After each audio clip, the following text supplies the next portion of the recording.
Subscribe to our channel by clicking the subscribe button. Click the bell button and enjoy the latest uploads from our channel.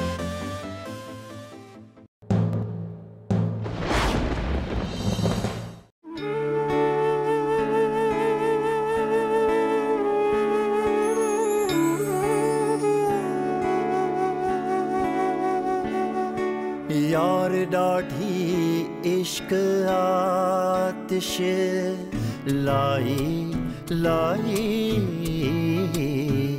वे लाई लाई वे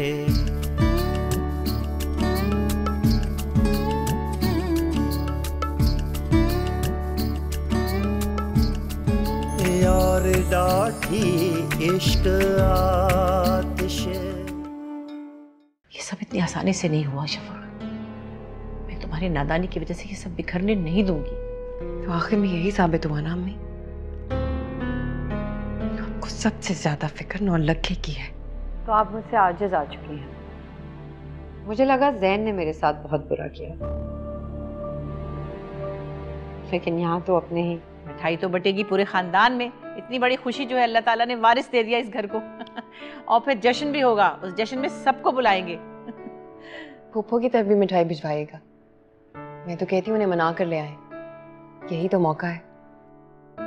आप जब मुस्कुराती हैं तो आपकी आंखों की उदासी और बढ़ जाती है। क्या ये सच है या मेरा वहम? अम्मी कह रही थी कि इसका नाम इसके लिए ठीक नहीं है, भारी है। मौलवी साहब से बात की थी उन्होंने, और उन्होंने कहा है कि नाम तब्दील करेंगे। मैं नहीं बदलूंगा। जानती हूँ आपको ये नाम बहुत पसंद है। नहीं, ये तहरीम को बहुत पसंद है। लाओ भाई लाओ, हमारे पोते को हमें। आजो भाई आजो, माशाल्लाह। भाई अकबर अली, तुम्हें बताए बगैर हमने एक काम कर दिखाया। अच्छा, आप क्या कर दिया? जो कुछ किया है ठीक ही किया है। पता चले भाई साहब। भाई अकबर अली, हमने इस खानदान के वारिस के लिए जमीन खरीद ली है। भाई हम चाहते हैं कि नाइल के लिए भी तो कुछ ना कुछ होना चाहिए, है ना भाई? इसकी क्या जरूरत थी भाई साहब? घर जमीन जायदाद सब कुछ नाइल ही का तो है। आखिर को वही तो हम सबका वारिस है। नूरजहां बेगम, कम से कम खुशी के मौके पर तो अपनी जबान में लचक पैदा कर लिया करो। देखो कितनी दूर से कुर्रतुल ऐन अपने भतीजे से मिलने आई है, और तुम हो के चुभी चुभी बातें करती रहोगी। भाई साहब सही तो कह रहे हैं, ये कोई मौका नहीं है। अकबर अली, एक बात और है। मैं ये चाहता हूं कि हमें अब एक दूसरे के लिए अपने अपने दिल साफ कर लेने चाहिए। और अगर मेरी नियत पर किसी को शक है तो वो भी दूर हो जाना चाहिए। और माजी में हमने जो भी एक दूसरे के खिलाफ कहा या किया, उस सब को दफन कर देना चाहिए, क्योंकि इसी में हम सबकी भलाई है। समझे मियां? जी भाई साहब। नाइल? हाँ, मैं तुम्हें कॉल करने वाली थी मुबारक देने के लिए, थोड़ा बिजी हो गई इसलिए। तहरीम, तुम वापस आ जाओ, ज़ैन तुम्हें लेने आ जाएंगे। नहीं, मैं अभी नहीं आ सकती। और यार सिम आई हुई है, मैं फिर तुम्हें आराम से कॉल करती हूँ। हाँ, नाइल के लिए आ जाओ। बाय।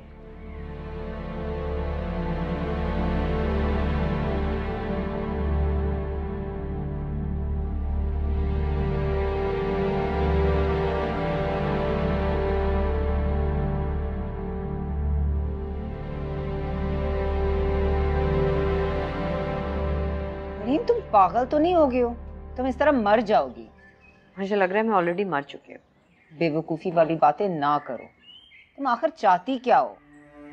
तुम्हें लगता है कि ज़ैन को कोई फर्क पड़ने वाला है? ज़ैन कोई शाहजहां नहीं है कि वो ताजमहल तुम्हारे लिए बना दे। पर उसने मुझे जिंदा लाश की तरह एक कब्र में तो उतार ही दिया। उसने नहीं, तुमने।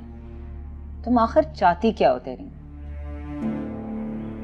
जैन ने शादी कर ली, उसका बच्चा भी हो गया, उन दोनों की जिंदगी आगे बढ़ चुकी है और तुम यहीं रुक चुकी हो।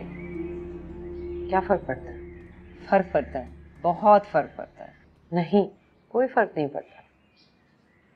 रोहेल और कुरुतुलैन हवेली गए, कोई फर्क पड़ा? नहीं। अम्मा को सिर्फ 9 लाख से इंटरेस्ट है, कोई फर्क पड़ा?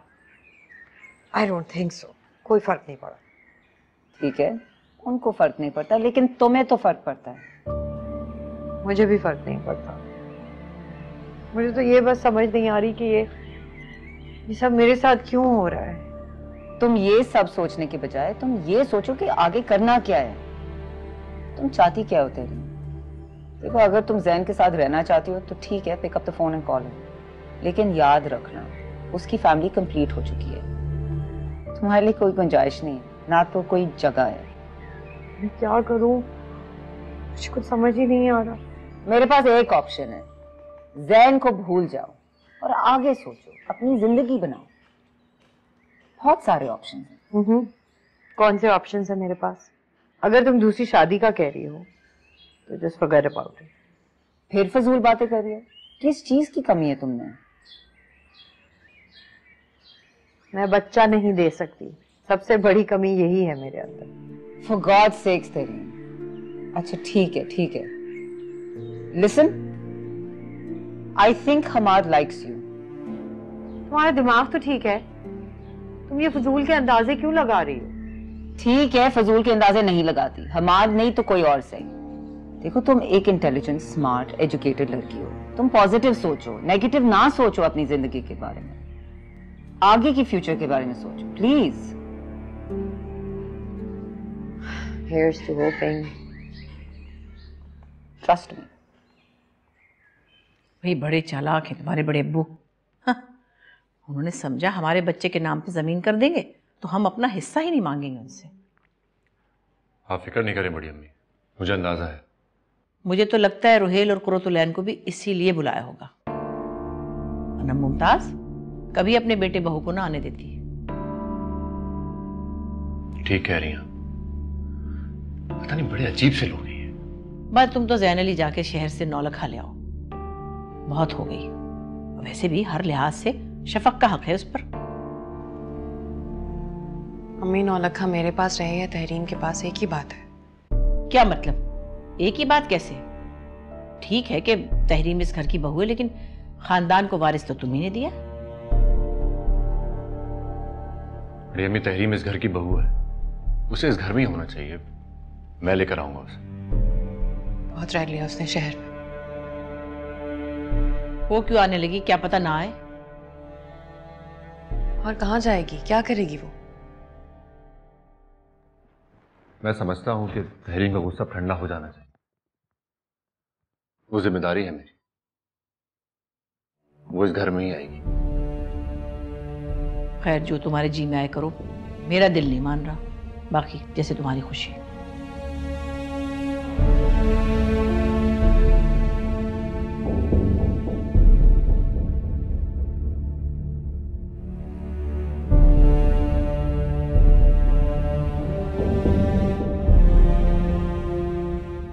बेटा, तुम अपनी माँ की फिक्र मत करो, उसे मैं समझा दूंगा।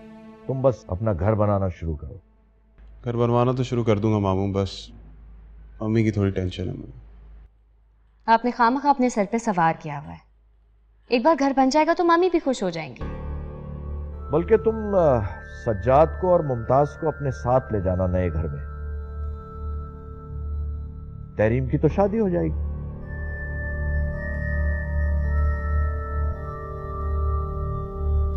समर के बाबा जान हमारे पास भी बैठिए।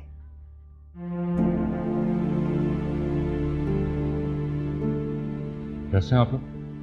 हम तो बिल्कुल ठीक हैं, आप ही नहीं मिलते। कुछ मसरूफियत थी मुझे। अपने बेटे को गोद में नहीं लोगे? ये तो आपका बेटा है ना? लेकिन ये तुम्हें भूला नहीं है जैन? हाँ, तहरीम की जान थी इसमें। औरों से तो नहीं रोहिल, लेकिन मुझे तुमसे ये उम्मीद नहीं थी।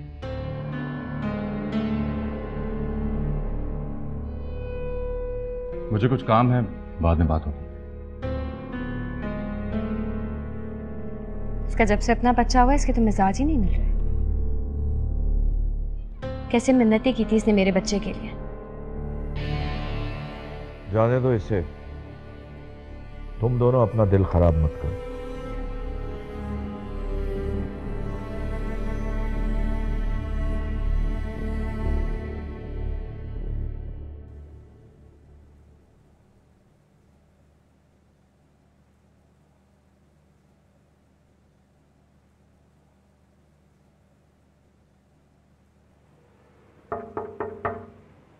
Come in. हाय, कैसी हैं आप? हाय, मैं ठीक हूँ। ऑफिस आवर्स खत्म हो गए, आप अभी तक बैठी हुई हैं? खैरियत? हाँ, सब ठीक है। देखें, अगर कोई चीज़ आपको परेशान कर रही है तो हम इस बारे में बात कर सकते हैं। वेल, आप खुद ही कहते हैं कि अपनी परेशानी का इश्तहार नहीं लगाना चाहिए। तो आपने मेरी बातें याद रखना शुरू कर दी। कॉफी का मूड है? हाँ, पी सकते हैं। आप चले, मैं आती हूँ। Sure.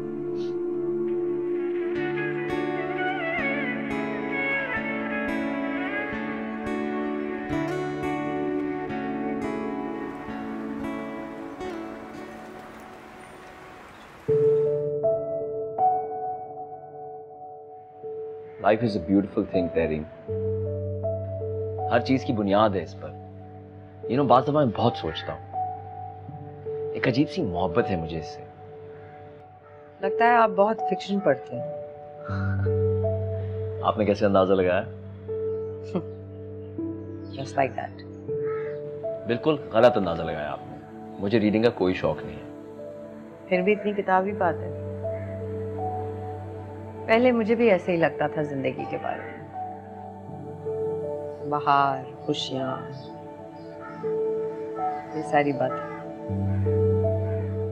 But it's all just an illusion. हकीकत कुछ और है। तो क्या है हकीकत? जिंदगी एक तपते हुए सहरा पे नंगे पांव चलने का नाम।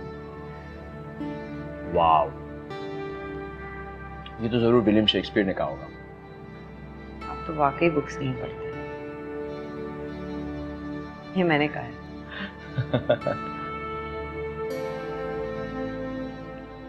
आप जिंदगी से इतनी खफा क्यों हैं? बिकॉज उसने मुझे बहुत डिसअपॉइंट किया है।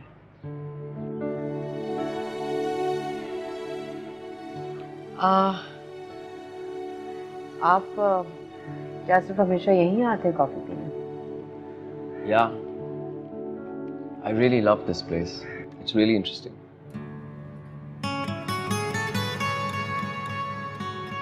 मेरी एक बड़ी peculiar आदत है। अच्छा, कैसी आदत? मुझे जो भी चीज पसंद आती है ना, मेरा दिल चाहता है कि बस वो मेरे पास ही रहे।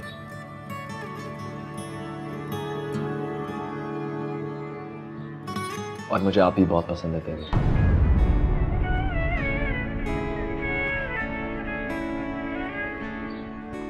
शायद आपको मेरी बात पसंद नहीं है। हमाद, अगर मैं यहाँ आके आपके साथ 2 कप कॉफी पी लेती हूँ तो इसका मतलब ये नहीं है कि आपके दिल में जो भी आए आप मुझे कहते हैं। ओके, बट सीरियसली मैं नहीं जानता कि आप मेरे बारे में क्या सोचती हैं, but I really like you. Will you marry me, Terry?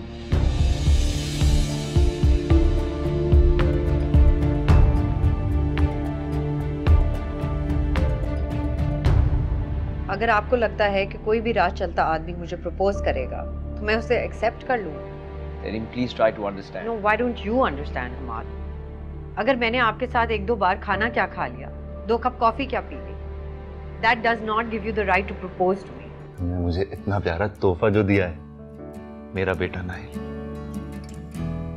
आपकी अच्छाइयों और नेकियों का सिला है, वरना तहरीन ने आपको परेशानियों के अलावा दिया ही क्या?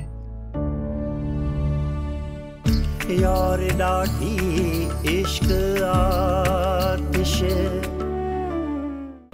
यार डाठी इश्क आतिश। तेरीन, प्लीज डोंट मिसअंडरस्टैंड मी। मैं आपके साथ फ्लर्ट नहीं कर रहा हूँ। I really like you. This is not an infatuation. मैंने आपके साथ वक्त गुजारा है और मैंने देखा है कि आप कितनी पाक हैं, कितनी प्योर हैं, सेल्फलेस हैं। आप झूठ नहीं बोलती। These are such rare qualities. और आपको शायद ये भी लगता है कि मैं बहुत बड़ी इडियट हूँ। आखिर आपने समझा क्या है मुझे? तेरीन, मैं देखिए, अगर आपको लगता है कि कोई भी राह चलता आदमी मुझे प्रपोज करेगा तो मैं उसे एक्सेप्ट कर लूँ। Tereen, please try to understand. No, why don't you understand Hammad? अगर मैंने आपके साथ एक दो बार खाना क्या खा लिया, 2 कप कॉफी क्या पी ली, that does not give you the right to propose to me. तेरीन, मुझे आप बात करने का मौका। Listen to me. I think we should call for the bill.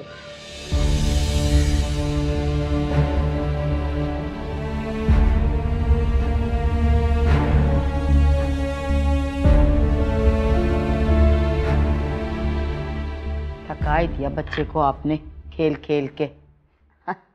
इतना प्यार ना किया करें आप इसे। घर से चला जाएगा तो आप ही को मसला होगा। अरे कैसी बातें कर रही हूँ मुमताज? अरे इस घर से जाएगा, हमारी जिंदगी से तो नहीं। खैर, मुझे तो लगता कुर्रतुलैन हमें इसकी शक्ल देखने से भी तरसा देगी। फजूल बातें मत किया करो मुमताज। अरे तहरीम, तहरीम। साहबजादी को फिर दौरा पड़ गया। देख लिया अपनी लाडली को। जॉब करवाने का नतीजा मजीद बदतमीज हो गई। घर में इस तरह दाखिल होता, कोई तमीज ना लेना ना देना, ना सलाम ना दुआ। पूछूं जाके इससे मैं? इस वक्त उसको रहने दो, कुछ वक्त अकेला गुजार लेने दो। अभी दफ्तर से आई है, थकी हुई भी है और कुछ गुस्से में भी लग रही थी। अच्छी बात है, गुस्से में दिमाग ही खराब हो गया। रुहेल भी इसी की वजह से घर छोड़ के जाने पे तुला हुआ है, वरना उसकी मजाल थी कि कुर्रतुलैन उसको राजी कर लेती यहाँ से जाने के लिए। जितना सर पे चढ़ाएंगे उतना मजीद सर पे चढ़ेगी। रहने दो, सो रहा है, शोर मत मचाओ।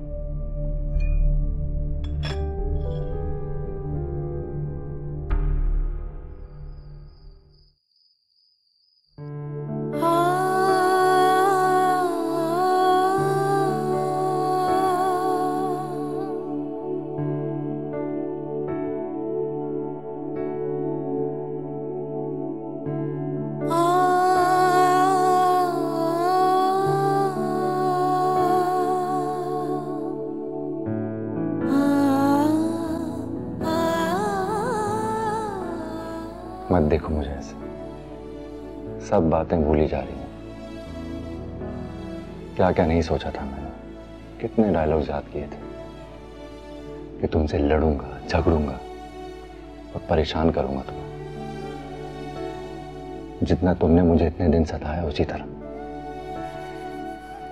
अच्छा प्लीज, अब पुरानी बातें भूल जाते। कैसे भूल जाऊं? हर बात का बदला होगा।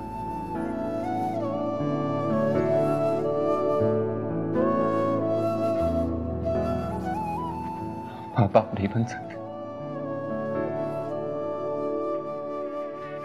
क्या? माँ बाप नहीं बन सकते तेरी? क्यों कह रहे हो? ऐसे मत कहो प्लीज, मजाक में भी नहीं। यही सच है।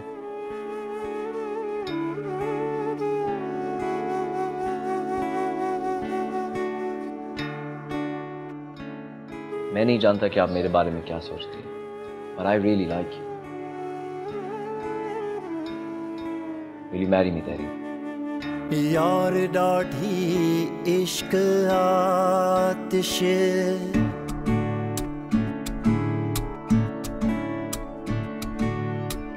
यार डाढ़ी इश्क आतिश, लाई लाई वे लाई लाई। एक बार वकील से मीटिंग करके ही तय करना होगा कि हमने बड़े अब्बू को नोटिस कब भिजवाना है। बेटा मुझे ये सब अच्छा नहीं लग रहा है। मुझे अपने भाई के साथ ये करना पड़ रहा है। मगर हमें ये सब करने के लिए बड़े अब्बू ने तो मजबूर किया है। अगर वो इतनी बेइज्जती ना दिखाते तो हम कोर्ट भी ना जाते। इसी बात का तो दुख है मुझे। यही एक रास्ता बचता है, या तो वो हमारे साथ बैठकर सारे मामला सॉल्व कर ले, वरना फिर कोर्ट कचहरी ही सही। ठीक कहते हो तुम। अब और कितना इंतजार करते हो? जी बाबा, हमें तो वैसे ये सब बहुत पहले कर लेना चाहिए था, क्योंकि हमारे किसी मुतालबे को तो उन्होंने कभी कोई अहमियत नहीं दी। ये सब मेरी ढील और कोताही का नतीजा है बेटा। मुझे इन मामलात में भाई साहब पे इतना भरोसा नहीं करना चाहिए था। बाबा आप खुद को गिल्टी मत समझे, खोट तो उनकी नियत में थी ना। बस बेटा यही दुख की बात है कि भाई के खिलाफ कोर्ट कचहरी में जाना पड़ रहा है। वैसे बाबा कल को मेरी औलाद को भी मुश्किलात का सामना हो सकता है, तो बेहतर यही है कि हम सारे मामलात को अभी ही क्लियर कर लें। ठीक कहते हो तुम, लेकिन बेटा अच्छा होता अगर घर का मामला घर ही में निपट जाता। बाबा क्या कर सकते हैं, आप बिल्कुल फिक्र मत करें। इस एक नोटिस से बड़े अब्बू को सबक तो मिलेगा ना, फिर देखते हैं कि वो क्या करते हैं। आप बिल्कुल मायूस ना हो।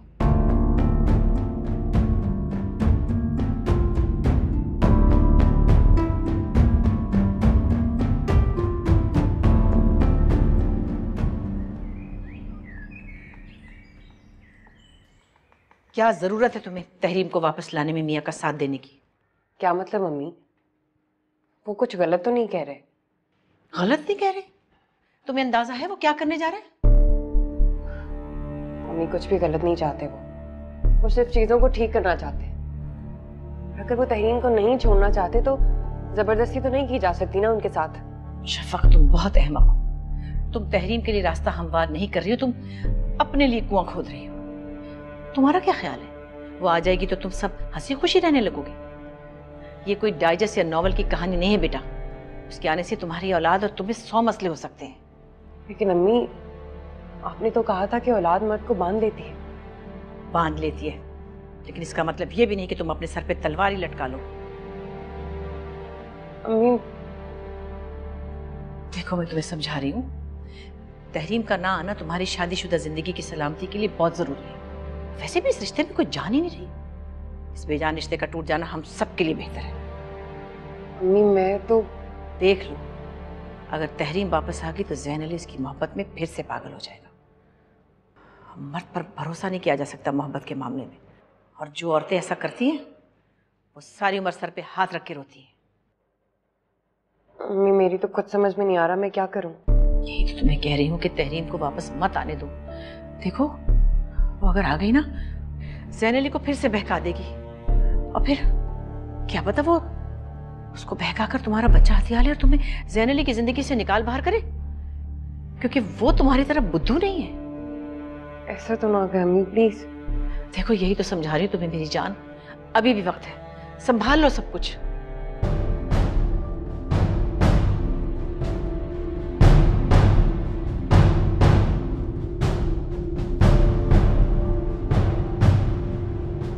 अकबर अली, तुम मुझे कोर्ट में घसीटोगे, मुझे नोटिस भेजोगे?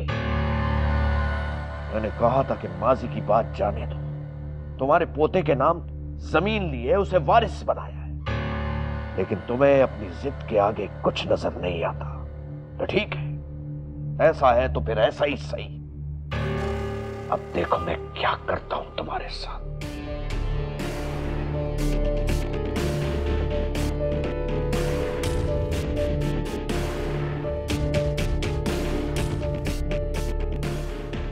जी वकील साहब, अनवर अली बात कर रहा हूं। या वो जायदाद के पेपर्स जो मैंने आपसे तैयार करवाए थे, कल सुबह उनको रजिस्टर करा दीजिए। जी हाँ, सारी जायदाद के पेपर्स कल सुबह। शुक्रिया।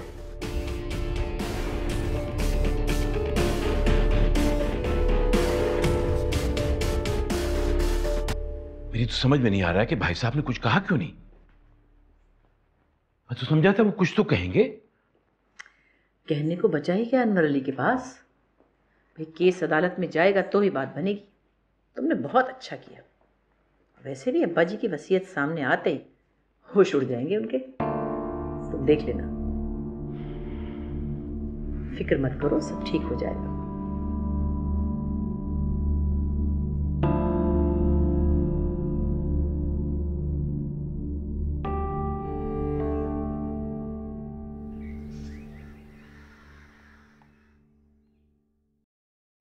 जैन कितने खुश रहते हैं। अम्मी ठीक कहती थी, अभी इन पर औलाद की मोहब्बत हावी है, लेकिन तहरीम आ गई तो सब कुछ बिखर जाएगा। तहरीम के लिए भी तो जैन की मोहब्बत अभी तक वैसी है।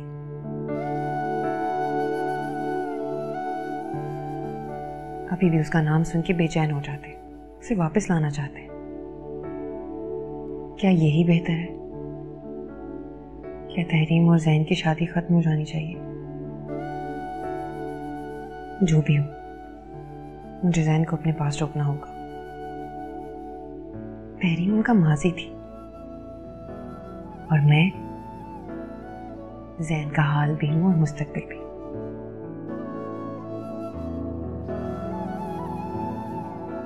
तुम क्या सोच रहे हो शफा? कुछ नहीं, देख रही हूँ कि आप माशाल्लाह कितने खुश हैं। हाँ, खुश तो मैं बहुत हूँ, और वो भी तुम्हारी वजह से। तुमने मुझे इतना प्यारा तोहफा जो दिया है, मेरा बेटा नाइल। आपकी अच्छाइयों और नेकियों का सिला है, वरना तहरीम ने आपको परेशानियों के अलावा दिया ही क्या?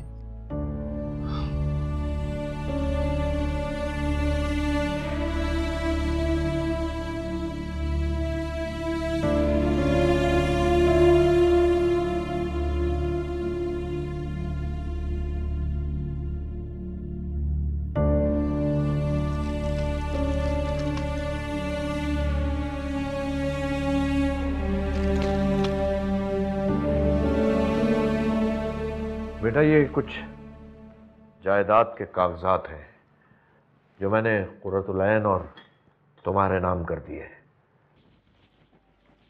और कुछ ज़मीनें थी वो मैंने समर के नाम कर दी। लेकिन मामू, सब की क्या जरूरत है? अरे भाई, तुम्हारी चीज है इसलिए तुम्हें दे रहा हूं। कम ऑन रोहेल, बाबा इतना बड़ा स्टेप ले रहे हैं। हमारे और हमारे बच्चों के फ्यूचर को सिक्योर करने के लिए उन्होंने अपनी सारी प्रॉपर्टी हमारे नाम कर दी है। हाँ बेटा, मेरा जो कुछ भी है वो तुम लोगों का ही तो है। इसलिए मैंने सोचा कि अपनी जिंदगी में अपनी सारी जायदाद कुर्रतुल ऐन के नाम कर दूं, क्योंकि तुम तो अच्छी तरह जानते हो कि आजकल मेरे खिलाफ क्या कुछ नहीं हो रहा। लेकिन मामू, मैं ये सब कुछ नहीं ले सकता। इसकी क्या जरूरत है? अल्लाह का दिया हुआ सब कुछ है हमारे पास। किरण, रोहेल, आपको क्या हो गया? बाबा हमारे लिए इतना बड़ा फेवर कर रहे हैं, तुम उनका शुक्रिया अदा करने के बजाय उन्हें इनकार कर रहे हो।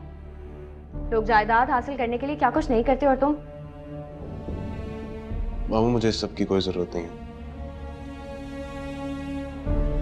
मैं सब कुछ खुद कर लूंगा। अरे बेटा, इसी की ही जरूरत है।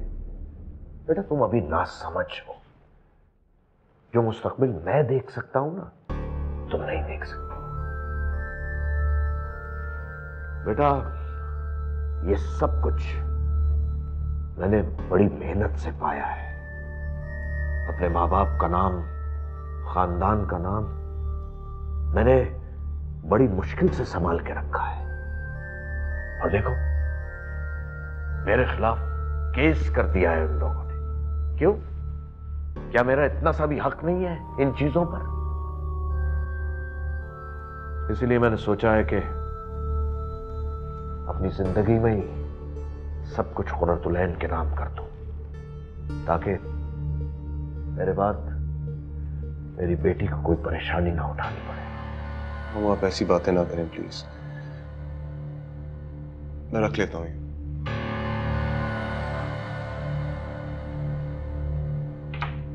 पता नहीं मम्मी पापा किस तरह रिएक्ट करेंगे अब इसमें। इख्तिलाफ ही करेंगे और क्या करेंगे। बाबा ने हमेशा उनका कितना ख्याल रखा और उन्होंने क्या किया? उन्हें तो सिर्फ तहरीम से मोहब्बत है, उसी की फिक्र है उन्हें। मेरा ये मतलब नहीं है। मैं जो अरे बेटा, बस सोचो, तुम रिलैक्स करो। ये सब कुछ वैसे भी तुम्हारा है और तुम्हारा होने जा रहा है। आज नहीं तो कल तुम्हारा ही होना है। रिलैक्स। लाओ बेटा चाय दो। थैंक यू बाबा।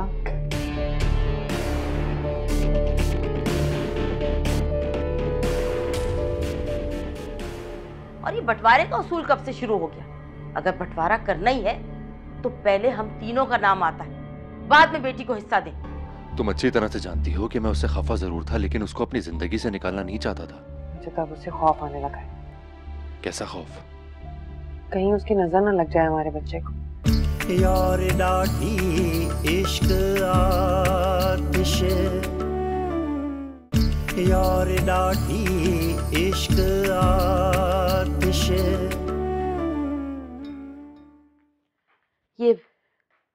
ये सब कुछ भाई साहब ने कुर्रतुल-ऐन और तुम्हारे नाम कर दिया? जी, कह रहे थे कि कुर्रतुल-ऐन का हिस्सा इसमें तो हमारा ही है। मुझे तो ये नहीं समझ में आ रहा कि ये सब का मकसद क्या है। ये भाई साहब आखिर चाह क्या रहे हैं? पहले प्लॉट तुम्हारे नाम करके तुम्हें घर छोड़ने पे मजबूर कर दिया, और अब ये जायदादें तुम्हारे नाम करके ये आखिर सब कुछ हो क्या रहा है? चाह क्या रहे हैं वो? प्लीज आप आहिस्ता बात करेंगी, कुर्रतुल-ऐन ने सुन लिया तो बहुत मसला हो जाएगा। ये चाह रहे थे भाई साहब, जो कि उन्होंने कर दिया कि ये जोरू का गुलाम बन के रहे, जो कि तुम बन गए हो बेटे। ना तुम्हें अपने माँ बाप की फिक्र है, ना अपनी बहन की, बल्कि अब तो मुझे लगता है तुम्हें पैसों की भी जरूरत नहीं पड़ेगी। कैसी बातें कर रही हैं आप? उन्होंने खुद कहा कि प्रॉपर्टी में कुर्रतुल-ऐन का शेयर है, तो कुर्रतुल-ऐन को इतराज नहीं है, मैं क्या बोलूं? मैं तो ये सब कुछ भाई साहब से पूछ कर ही रहूंगी। और ये बंटवारे का उसूल कब से शुरू हो गया? अगर बंटवारा करना ही है तो पहले हम तीनों का नाम आता है, बाद में बेटी को हिस्सा दें। वैसे ये बात तो मुझे भी समझ में नहीं आ रही कि जो तरके का मुतालबा कर रहे हैं उनको तो लटकाया जा रहा है और बाकी सब लुटाया जा रहा है। मुझे समझ में आ रहा है भाई साहब की नीयत में खोट है, वरना बेटी से पहले बहन का नाम आता है। बेटी की ही तिजोरियां भरे चले जा रहे हैं, बहन नजर नहीं आती उनको। कैसी बातें कर रही हैं आप? मैं बात कर लूंगा कुर्रतुल-ऐन से, जरूरत पड़ी तो मामू से भी कर लूंगा। आप प्लीज इस बात का जिक्र मत कीजिएगा किसी से। देख रहे हैं आप, देख रहे हैं, यही चाहते थे ना भाई साहब कि बीवी का गुलाम बन के रहे, तो रह गया।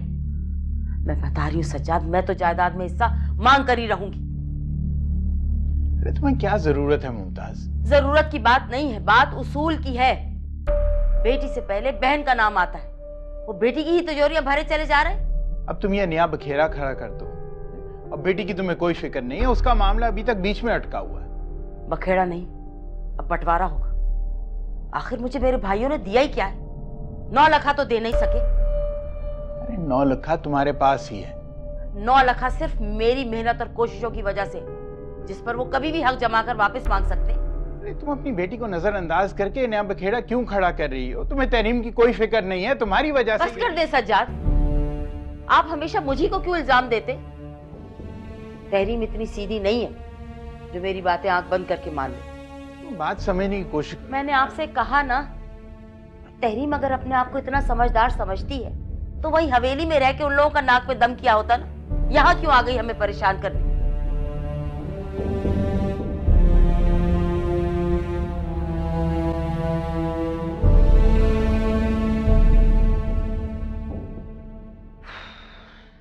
मुझे समझ नहीं आ रहा, अभी मम्मी को बताने की क्या जरूरत थी? कुछ अरसे में हम खुद ही बता देते, लेकिन आपके पेट में तो कोई बात टिकती नहीं है। क्या मतलब है तुम्हारा? मैं मम्मी को नहीं बताता तो कोई और बता देता ना हवेली में से, फिर उन्हें बुरा लगता। ओ प्लीज, मम्मी के दिमाग से सोचना बंद कर दें आप। उस वक्त तो मम्मी को कोई एतराज नहीं था जब उनकी बेटी के लिए उसका शौहर घर बनवा रहा था, प्रॉपर्टी बन रही थी। लेकिन अब जबकि बहू की बारी है तो उनको प्रॉब्लम हो रही है। ऐसी बात नहीं है, वो हमारे बारे में ही सोच रहा। वो हमारे बारे में नहीं सोचती, वो सिर्फ और सिर्फ तहरीम के बारे में सोचती हैं। अगर हमारे बारे में सोच रही होती तो वो हमें हमारा हिस्सा दे देती, लेकिन उन्हें तो बहाने बना दिए ना। तुम उन्हें मिसअंडरस्टैंड कर रही हो। मैं सब समझती हूँ रोहित, लोग तो खुश होते हैं कि घर में पैसा आ रहा है, प्रॉपर्टी बन रही है, लेकिन हमारे घर में इसी बात पर एतराज है। मेरे बाबा ने मुझे मेरा हिस्सा दिया है। जब मुझे कोई ऑब्जेक्शन नहीं है तो किसी और को क्या प्रॉब्लम है? फाइन, तुम्हें जो करना है करो।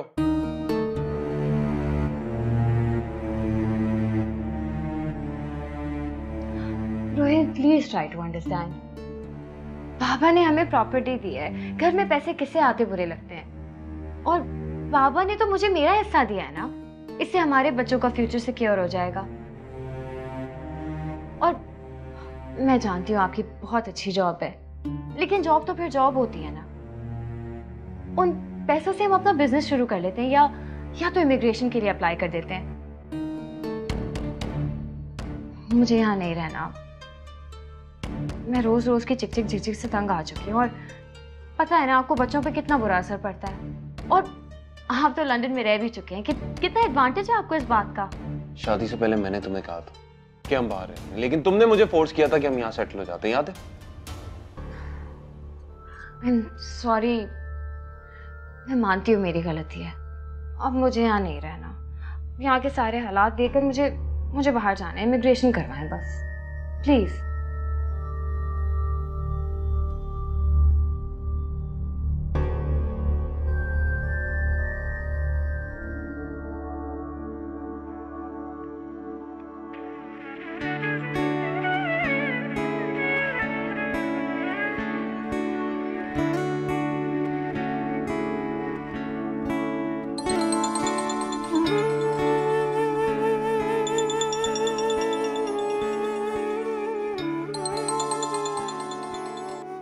चाहता है ये, हर वक्त बस कॉल पे कॉल, और कोई काम नहीं रह गया शायद इसका।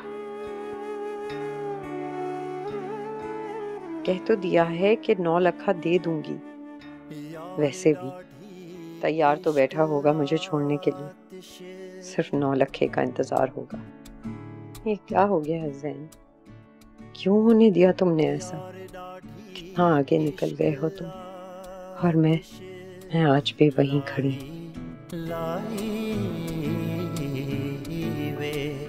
ये कहाँ चले गए थे तुम? मैं कहाँ गया था मोहतरमा, वहीं खड़ा था। भुट्टे वाला दिख गया था तो भुट्टे लेने रुक गया था। आप ही वहां से चली आई थी। तो अगर मैं चली गई थी तो पीछे पीछे आ जाते। और ये भुट्टे? भाड़ में गए ये भुट्टे। यार बीवी तुम हो बहुत जालिम और बेमुरव्वत भी। गलती खुद की होती है और क्या है तो मुझे रही हो।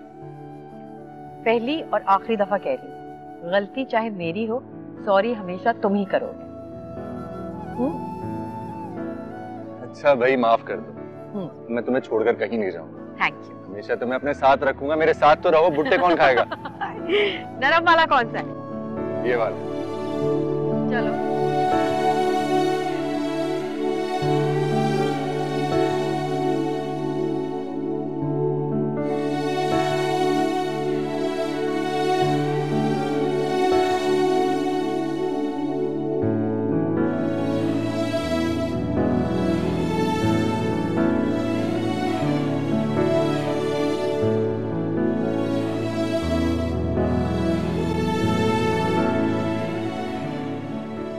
सो गया? मम्मी ने कुछ टोटके बताए थे, उससे इसकी तबीयत काफी बेहतर है, लेकिन ज़ैन हमें किसी स्पेशलिस्ट को दिखाना चाहिए। मैंने अपॉइंटमेंट ले लिया है। तुम ज्यादा ही घबरा रही हो। इस उम्र में तो बच्चे बीमार हो ही जाते हैं। हो तो जाते हैं, लेकिन मुझे सिर्फ इस बात की फिक्र है कि ये एकदम से नीला क्यों बढ़ जाता है, फिर सांस भी खींच खींच के लेने लगता है। इंशाल्लाह ठीक हो जाएगा, तुम फिक्र नहीं करो। इंशाल्लाह।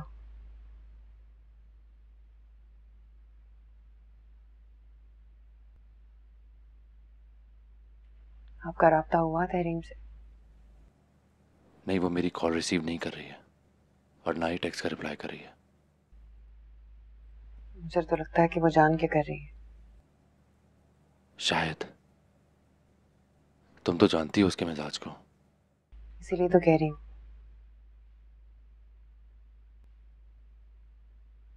मुझे नहीं लगता वो वापस आना चाहती है, वरना ज़ैन जितनी कोशिशें आप और मैं कर चुके हैं, उसे तो मान जाना चाहिए था। तुम एक बार फिर बात करके देखो। और कैसे करूं? कैसे समझाऊं उसे ज़ैन? तो किसी बात का ढंग से जवाब ही नहीं देती। या खामोश हो जाती है या फिर फोन बंद कर देती है।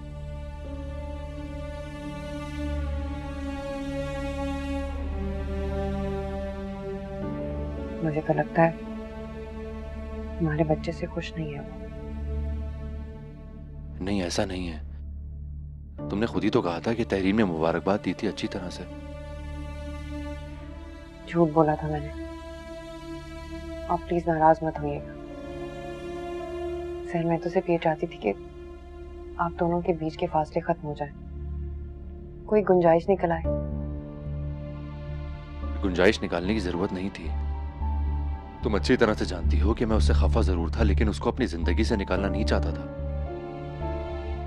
तुम्हें झूठ नहीं बोलना चाहिए था मुझसे। आपके सोचने ना सोचने से क्या होता है?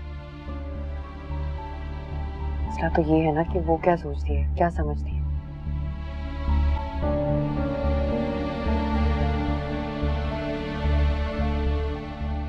वैसे भी मुझे तो अब उससे खौफ आने लगा है। कैसा खौफ? कहीं उसकी नजर ना लग जाए हमारे बच्चे को। मैंने इसकी तस्वीरें भी भेजी थी उसे लगता है इसी वजह से बीमार रहने लगा है। वो ऐसी नहीं है शफक, और तुम खामखा वहम ना पाला करो।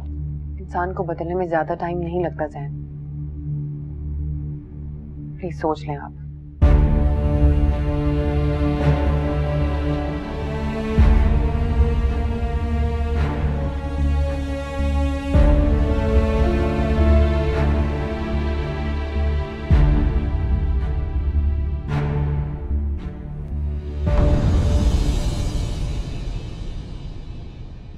यार डाठी इश्क आतिश आपसे रिश्ता है